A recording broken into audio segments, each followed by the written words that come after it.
Ever been to a city that just messes with your head, leaving you with a mix of emotions?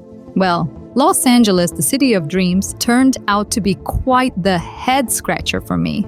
Explore, walk around, feel the positive vibes. That's what I expected from LA. But things took a different turn, and I faced certain things which I wasn't prepared for.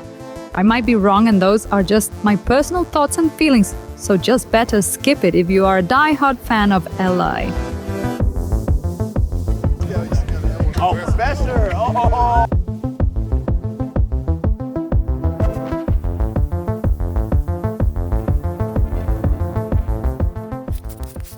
Let's kick things off with loneliness. Yeah, even with my buddies, all four of us, Los Angeles was throwing this weird vibe. It's like there's this invisible cloak of isolation in the air. Maybe it is after COVID vibe, I don't know, but something wrong was definitely going on there. Los Angeles' vast landscape, with all those sprawling neighborhoods and cars playing the lead role, doesn't help. It creates this physical and emotional gap that's hard to bridge. So LA felt more like a bunch of solo artists than a band playing in harmony.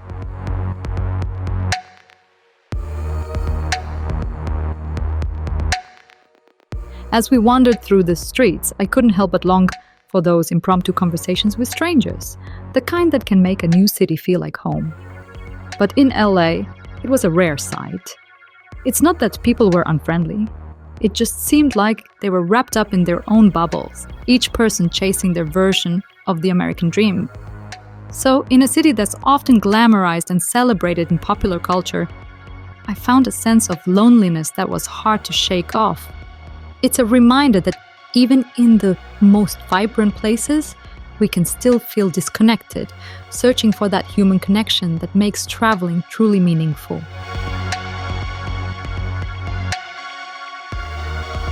And then came the jitters. I knew LA had some safety issues, but sometimes it cranked my anxiety levels to the max. The city's vibe, even in the fancier areas, could be a bit frosty, which was a surprise to me. There was this one incident one evening just outside our hotel. A stranger suddenly appeared, advancing towards us with intense hostility, shouting and radiating aggression for no apparent reason. So, it felt like it was always better to be back inside the room by 6 or 7 p.m., which is actually not my usual travel style. I'm the kind of traveler who loves to make the most of the journey with lots of nighttime exploration, but here, it was nearly impossible.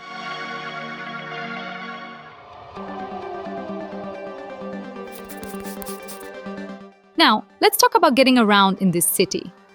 Since the pandemic hit, the trains and buses that used to be the territory of business-savvy commuters have turned into the domain of those with no other options, including those who are homeless or dealing with addiction issues.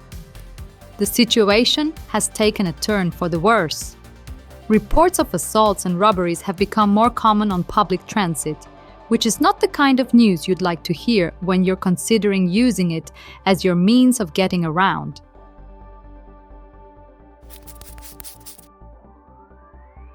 Now, the obsession with looks, that's a whole other story. Look, I'm all for taking care of yourself, but LA takes it to another level. It's not necessarily a bad thing, but it can sometimes feel like you've walked straight into a real-life Barbie land, where everyone's on a mission to outglow each other. Now, I understand why Greta Gerwig chose Venice Beach as the ideal location for Barbie's grand entrance into the real world. Probably to bypass the entire process of acclimatization. So, to sum it up, it's not my kind of vibe, but hey, no offense intended. Well, let's delve further into the art of walking in LA. It's, shall we say, a tad peculiar. Even in areas that appear to be pedestrian-friendly, you can't escape the feeling of awkwardness. You see, I'm accustomed to places where walking is a perfectly natural thing. But in LA, well, it's a different story. It's almost comical how, when you decide to embark on a leisurely walk, the passing drivers grace you with that classic, "Where on earth could they possibly be going?" look. Another thing that really struck me was the number of homeless people. LA is struggling with a significant problem. with a staggering 75,000 homeless individuals. Among the 48 largest cities in the US, Los Angeles has one of the largest homeless populations, and it continues to grow. You'd expect to see some homeless individuals around, but the sheer number in various areas can be quite startling. It's a stark reality, and Skid Row, a downtown LA neighborhood, is emblematic of this crisis. It's not a place you'd want to venture into, whether it's day or night. Skid Row presents a challenging picture, and it's a reminder of the struggles many people face daily. Walking through it feels like you've entered a completely different world, far removed from the glitz and glamour that LA is famous for. In a strange twist, I felt emotionally numb when I landed in the land of Hollywood dreams. I was geared up for excitement, but it just wasn't there. It hit me. I was probably running on empty, burnt out from some intense projects, and the Hollywood magic just wasn't working on me. So it's not that it was an excuse, but let's be real, this whole emotional impotence and burnout thing, it probably played a starring role in shaping my first impression of Los Angeles. So I'm going to promise myself that next time I visit LA when I'm at the peak of my emotional superpowers. But not everything was a curveball.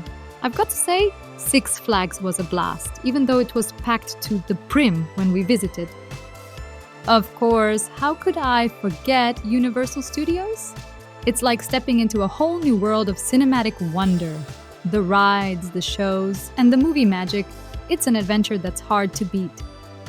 LA may have its quirks, but when it comes to entertainment, Universal Studios knows how to deliver a blockbuster experience.